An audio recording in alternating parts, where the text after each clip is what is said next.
Continuando con este programa, escucharemos la intervención a cargo del ciudadano Luis Martín Tavares, cronista de la ciudad.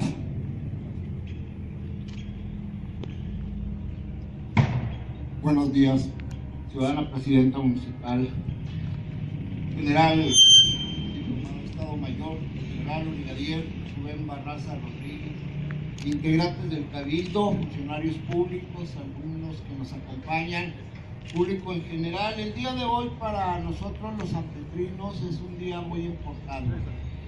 Nosotros no nos cansamos de decir que San Pedro es un pueblo privilegiado en materia histórica que tiene que ver con la Revolución Mexicana. La Revolución Mexicana tiene su génesis en San Pedro de las Colonias. No se nos debe olvidar que aquí vivió Francisco I. Madero, aquí inició su carrera política.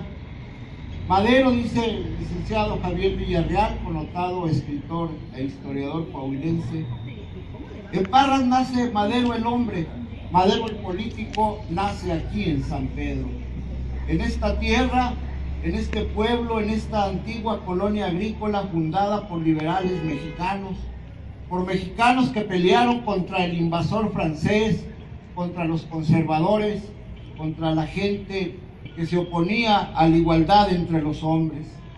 No debemos olvidar, debemos recordarnos a nosotros mismos lo más frecuente posible de dónde venimos y dónde vivimos.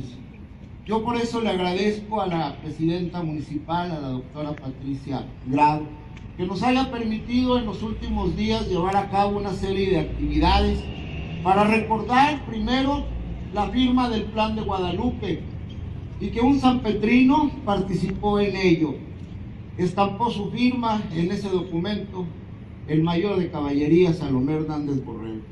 Después recordamos al general Urquizo.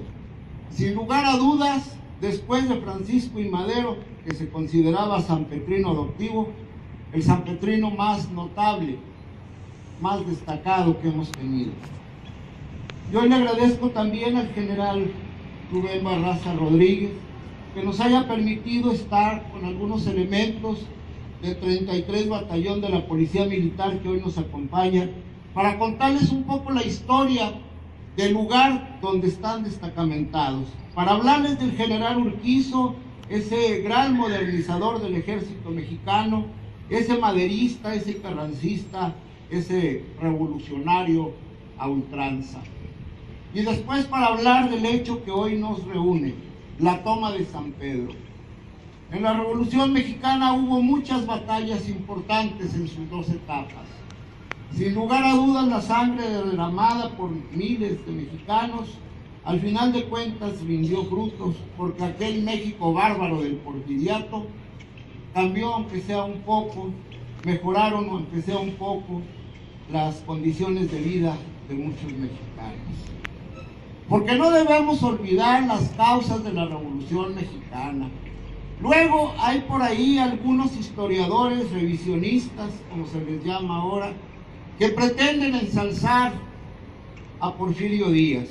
Y sí hay que ensalzar a Porfirio Díaz, pero al Porfirio Díaz del 2 de abril, a Porfirio Díaz de la batalla de Querétaro contra los franceses, a ese gran patriota, no al dictador en que se convirtió después.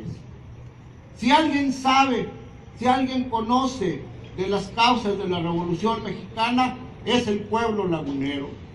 Les digo yo que en Torreón hay un museo muy bonito, el Museo Arocena. Los Arocena eran los dueños de la Compañía Agrícola de Santa Teresa. Está muy bonito, les hablan de que eran grandes productores de algodón. Pero lo que no le dicen a la gente en esos centros es que esos kilos de algodón, esas toneladas de algodón, eran piscadas gracias a la sangre y el esfuerzo de miles de peones acasillados, explotados. En esa hacienda de Santa Teresa la explotación era tan bárbara que ni siquiera les pagaban con moneda corriente. La propia hacienda emitía sus monedas, les pagaban mal, les vendían malo, nunca acababan de pagar los peones. Y al final de cuentas, cuando moría el peón, sus hijos, sus viudas, heredaban la deuda. Esa es una de las causas por las cuales don Francisco I. Madero organizó su primer club democrático. Esa y la falta de democracia, la falta del sufragio efectivo, la falta del respeto al Estado de Derecho fue lo que llevó a don Francisco a fundar aquellos primeros clubes democráticos aquí en San Pedro, a tener su primera aventura política aquí en San Pedro y a partir de San Pedro iniciar un proceso que terminó con la Revolución Mexicana, que si bien es cierto no cumplió todos los objetivos, nosotros aquí en La Laguna sabemos que sí se lograron muchas cosas. En aquellos tiempos, aquellos grandes hacendados, 10 o 12 compañías, acaparaban y monopolizaban la producción algodonera. Miles de millones de pesos de aquellos tiempos y de estos tiempos se generaban y se quedaban en pocas manos.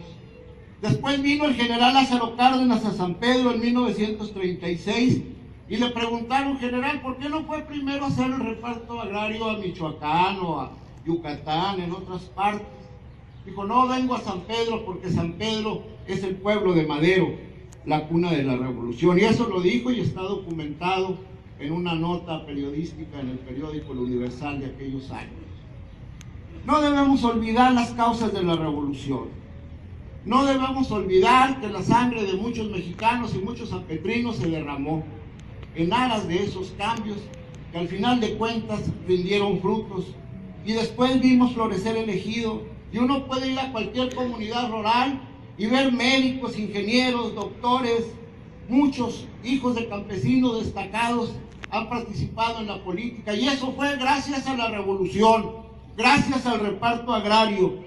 Y hoy estamos conmemorando el 105 aniversario de una de esas batallas que sirvieron para que México tuviera en aquel entonces una real transformación social, que se diera una gran movilización social, que se diera un gran movimiento democratizador. Quizás no tuvo todos los logros, insisto, la revolución, pero sí se tuvieron muchas cosas y los sanpetrinos lo sabemos.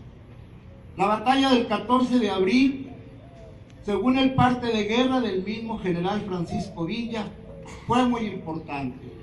Sus resultados en la revolución constitucionalista fueron un golpe contundente contra el ejército usurpador que encabezaba Victoriano Huerta, que de manera legaloide fue impuesto por una traidora Cámara de Diputados como presidente sustituto de Madero, a quien después asesinó. Aquí en San Pedro, al día siguiente de la muerte de Madero, el 23 de febrero de 1913, la gente se empezó a inconformar. Y fue aquí en San Pedro, el 6 de marzo, el primer lugar en la República Mexicana donde se dio un alzamiento armado en contra del gobierno usurpador de Victoriano Huerta. Y miles, cientos de sanpetrinos se fueron a la revolución de nuevo, siguiendo a Carranza, ese otro gran coahuilense. Y van a participar en las grandes batallas de la División del Norte. Van a participar en esa campaña impresionante que empieza en Ojinaga, sigue en Tierra Blanca, continúa por el estado de Chihuahua, sigue en La Laguna con la toma de Lerdo, Gómez y Torreón, y en San Pedro va a tener uno de los escenarios más importantes, porque aquí la División del Norte se enfrentó contra 3 divisiones del Ejército Federal Huertista. Aquí más de 10,000 elementos de la División del Norte, en la cual venían cientos de sanpetrinos, se van a enfrentar contra lo mejor del ejército huertista y lo van a derrotar en combates que duraron 10 días. El 14 de abril de 1914, por la mañana, el general Francisco Villa entró a San Pedro por la calle Zaragoza, entonces conocida como calle Real, y fue aclamado por el pueblo de Madero. Y en aquellos tiempos, cuando llegaba un ejército revolucionario o federal y tomaban una plaza, se les daba la libertad a las tropas de que saquearan. Era parte del botín de la victoria que se tenía. Y aquí en San Pedro, el general Villa, lo primero que hizo fue prohibirle a su tropa que saqueara las casas de los sanpetrinos, porque él sabía que este era el pueblo de Madero, porque aquí Aquí don Francisco I. Madero inició su lucha y él se unió a esa lucha, sabedor de que era una lucha justa, que era una causa noble. Para nosotros el 14 de abril de 1914 es una fecha muy importante. Y es importante que estén aquí con nosotros los elementos de ese ejército que surgió de la revolución y que después de la firma de los tratados de Toloyuca nació ese nuevo ejército. Este ejército es heredero de las mejores causas de México. Tuvo su origen en el campamento de Arteaga en 1913. Tuvo su origen en la firma del Plan de Guadalupe y en todas estas campañas y en todas estas batallas como las del 14 de abril que culminaron con el triunfo de la revolución. A nosotros los sanpetrinos no se nos debe olvidar dónde vivimos, de dónde venimos, por qué fue la revolución. Y más en estos tiempos en que los valores éticos, en que los valores morales, en que la ideología se ha perdido, en que el oportunismo político se ha hecho presa del panorama político nacional, no se nos debe olvidar nuestra estirpe revolucionaria. Hoy nos sentimos orgullosos los sanpetrinos y nos debemos sentir orgullosos de vivir en el pueblo de Madero, de vivir en el pueblo que tomó Francisco Villa, donde el mismo general Felipe Ángeles dijo que se había librado una batalla por sus resultados, por el número de participantes, por el número de víctimas, por el número de perdidos, de desaparecidos, mucho más importante que batallas como la de Torreón. El Ejército Federal Huertista, después de San Pedro, ya no se pudo recuperar. Llega a Paredón debilitado y en Zacatecas recibe el golpe mortal de la División del Norte. Por eso para nosotros los sanpetrinos, recordar el 14 de abril es una obligación. Recordar a Madero, un compromiso. Porque aquí, señores, nació la Revolución Mexicana. Muchas gracias.